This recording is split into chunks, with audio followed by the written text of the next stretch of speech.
आप देख रहे हैं न्यूज़ 9 भारत, रखिए आपको सबसे आगे। नमस्कार, आप देख रहे हैं न्यूज़ 9 भारत। मैं हूं आपके साथ अंजलि। देश और दुनिया की तमाम अहम खबरों पर आइए डालते हैं एक नजर। निर्दलीय प्रत्याशी अखिलेश पाठक के साथ काफी बारिश के बाद भी जनता ने नहीं छोड़ा साथ। शाहाबाद हरदोई 155 शाहाबाद विधानसभा क्षेत्र में नाम वापसी और चुनाव चिन्ह आवंटन के बाद चुनावी मुकाबला और रोचक हो गया है। आपको बता दें, शाहाबाद 155 विधानसभा क्षेत्र से भारतीय जनता पार्टी से सबसे ज्यादा संभावित उम्मीदवार लाइन में टिकट के लिए लगे थे, जिसमें प्रबल दावेदार अखिलेश पाठक का अग्रिम पंक्ति में नाम था। पिछले 15 साल से अखिलेश पाठक क्षेत्र में भाजपा को संजीवनी देने का काम कर रहे थे।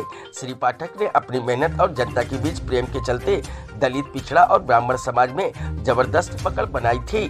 पिछली बार पार्टी द्वारा उन्हें टिकट से बेदखल किया गया और इस बार उन्हें शीर्ष नेतृत्व ने पूर्ण आश्वासन दिया था कि टिकट उनको ही मिलेगा, लेकिन अंतिम समय में भाजपा शीर्ष नेतृत्व ने उनका टिकट काट दिया है, जिससे अखिलेश पाठक के खेमे में बेचैनी व्याप्त हो गई। धीरे धीरे ये बेचैनी नाराजगी में बदल गई। समर्थकों ने अखिलेश पाठक पर चुनाव लड़ने का दबाव डाला। अपने राजनीतिक भविष्य को बचाने के लिए श्री पाठक ने अपने समर्थकों के बीच ऐलान कर दिया।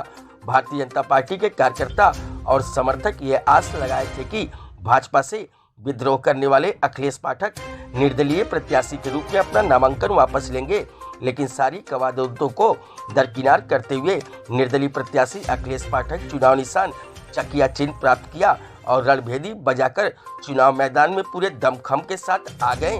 न्यूज़ 9 भारत के लिए रजनीश शर्मा की रिपोर्ट। क्या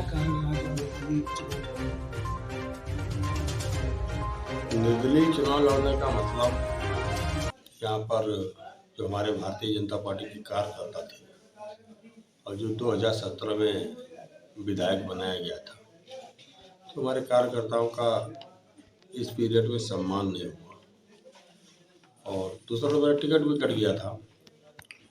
उसी क्रम में इस क्षेत्र की सम्मानित जनता ने और भारतीय जनता पार्टी के कार्यकर्ताओं ने मुझ पर बहुत जोर दिया और हमें देखा कि एक तरफ से जनता की आवाज़ और भारतीय जनता पार्टी के कार्यकर्ताओं की आवाज़, तो मैं चुनाव मैदान में उतर गया। मैं आप लोगों को विश्वास दिलाता हूं कि भारतीय जनता पार्टी के ज़्यादातर कार्यकर्ता और इस क्षेत्र की सम्मानित जनता मेरा भरपूर समर्थन कर रही है, विजय श्री की ओर ले जा रही है, विजय श्री सुनिश्चित कर रही है। भारतीय जनता पार्टी के जो प्रत्याशी हैं, जो मौजूदा विधायक हैं, उनका वीडियो वायरल हो रहा था जिसमें वो रो रही थी, किस तरह से देखते हैं? उनका अपना रोने का मतलब वो पश्चाताप कर रही थी कि मैंने अपने कार्यकर्ताओं की नहीं सुनी, मैंने अपने कार्यकर्ताओं को सम्मान नहीं दिया। लेकिन कार्यकर्ता तो कार्यकर्ता है, वो उनकी आदत समझ रहा है कि फिर अगर मैंने सपोर्ट किया तो फिर वही हालत होने वाली इस क्षेत्र में, इसलिए कार्यकर्ताओं पे उसका कोई प्रभाव नहीं पड़ा। दूसरा, उनका रोने का मतलब ये था कि उनका चुनाव भी कहीं पे कुछ दिख नहीं रहा है, तो उनको अपना कुछ लग रहा होगा कि मेरा चुनाव भी नहीं है, बाबूता में आकर के कहीं कुछ बढ़ जाए। लेकिन कार्यकर्ता तो समझ गया इनको है कि बार बार धोखा खाने वाला कार्यकर्ता नहीं है। क्षेत्र की जनता इस बार बार धोखा खाने वाली है। शाहाबाद विधानसभा की कौन सी प्रमुख समस्या है जिन पर आप जिस मुद्दों पे आप लग रहे हैं? सबसे बड़ी समस्या शाहाबाद में आवारा पशुओं की है।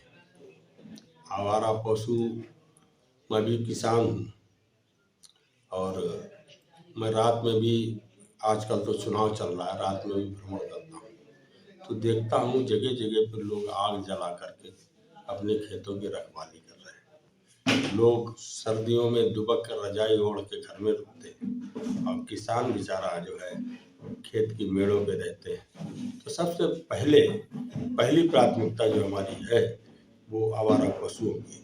मैंने कहा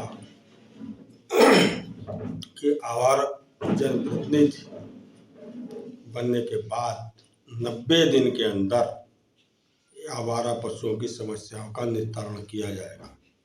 उसमें गौशाला बना करके गौशाला में जो आवारा पशु होंगे उनके चारे की व्यवस्था, भोजन की व्यवस्था, ये सब सुनिश्चित की जाएगी। 90 दिन के अंदर ही कार्य होगा इनका। दूसरा, शाहबाद में स्वास्थ्य की समस्याएं हैं, स्वास्थ्य पे काम किया जाएगा। रोडवेज बस अड्डा नहीं है, उस पे काम किया जाएगा। तीसरा, म्युनिसिपल कोर्ट नहीं है।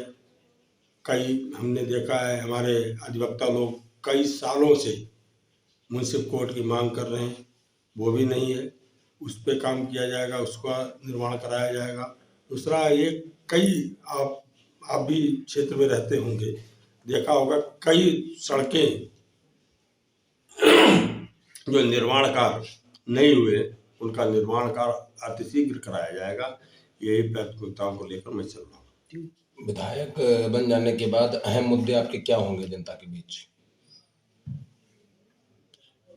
बताया तो ये तो मेन मुद्दे, अहम मुद्दे आप जनता के बीच क्या सबसे पहले प्राथमिकता आपकी रहेगी?